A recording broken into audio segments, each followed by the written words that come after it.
সালে climate justice অ্যাসেম্বলিতে যে কয়েকটা ঘোষণা দেওয়া হয়েছিল আমি কালকে একটু পড়ছিলাম, সেখানে যে কয়েকটা আমার কাছে খুব বেশি গুরুত্বপূর্ণ মনে হয়েছে সেটা হলো যে নারী, আদিবাসী জনগোষ্ঠী, প্রান্তিক জনগোষ্ঠীদের উপর জলবায়ু বিশ্লেষণের সঠিক এবং তাদেরই অংশগ্রহণে বিশ্লেষণ করে নীতি নির্ধারণ করতে হবে। তারপর হলো যে কোনো উন্নয়ন প্রকল্প নেওয়ার আগে পরিবেশ এবং সামাজিক শুধু মূল্যায়ন করার আগে প্রাণ বৈচিত্র্য রক্ষা, নারী, প্রান্তিক, আদিবাসী জনগোষ্ঠীকে রক্ষার কথা ভাবতে হবে।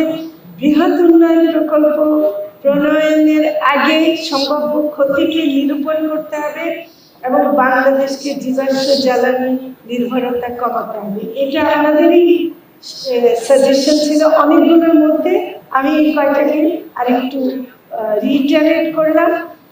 আপনাদেরকে অনেক ধন্যবাদ জানাই। আমার খুব ভালো লাগছে।